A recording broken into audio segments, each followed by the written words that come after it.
Greetings, friends. Once again, it's an honor to welcome you back to Rick's Garage.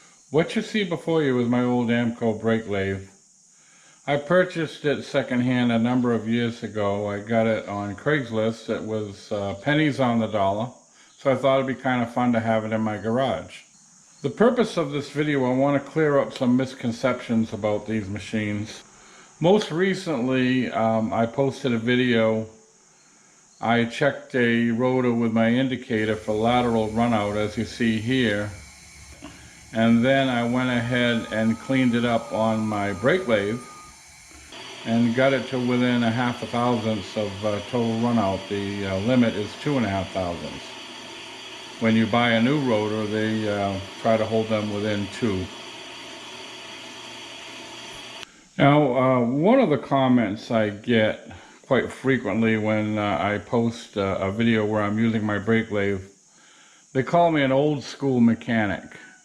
Well, I kind of like that. I am old school. I'm going to be 70 this year. I retired a number of years ago. I started out as a young mechanic in the 1970s. So in that regard, I guess I am old school. So if you want to call me that, it's okay with me. But the biggest comment I get is people claiming that you can't turn brake rotors anymore. Well, you certainly can turn rotors. I'm on the Advanced Auto Parts website, and I just looked up a rotor at random. I think this rotor is for a Ford Taurus. Now you can see that I have it highlighted that there is indeed a discard thickness. The normal thickness is 30 millimeters, and the discard thickness is 28.5 millimeters. So that gives you plenty of material to resurface a rotor. Now, most repair shops are not in business to save the customer money. Most repair shops are in business to make money. The reason they tell the customer that they cannot resurface rotors is because they don't want to. It's not worth it to them. You must be aware that when you have a part replaced on your car at your local repair shop, they get a markup on those parts, in addition to the labor they charge you. The typical markup on a brake rotor is somewhere around $20, maybe a little bit more, maybe slightly less, but about 20 bucks for a rotor is what they get for a markup. Now, the going rate to have a rotor turned, the last time I paid someone to do it, it cost me $15 each. It was 30 bucks to turn a pair of rotors. Now it's probably a little bit more. Maybe it's $20 to turn a rotor, maybe $25. I don't know exactly what they charge now, but I would bet it's around $20 to $25 they charge to resurface a rotor. Now the markup they get on a rotor is about that same amount, about $20, maybe $23, $25 for a markup.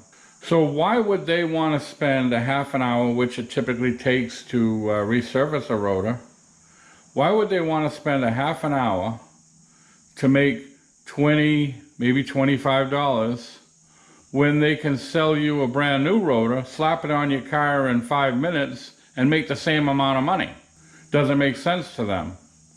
So that's why they tell you they can't service a rotor. It's not that they can't, they don't want to. It's not worth it for them. Now, if you want your own brake lathe, if you do a lot of brake work, it might be fun to get one of these machines. Because the repair shops really aren't using them anymore, this machine with all the attachments probably went for $7,000 or $8,000 new. Heaven knows what it would cost now. And I got the whole thing for 800 bucks with nearly $2,000 worth of attachment. For that kind of money, I thought it'd be fun to have it. So, as the old school mechanic, I want to thank you once again for watching Rick's Garage. Before I go, I will post 2 videos to your left. They will be videos that involve using this lathe. And to your right, as always, will be a picture of my avatar in the form of my trusty German Shepherd.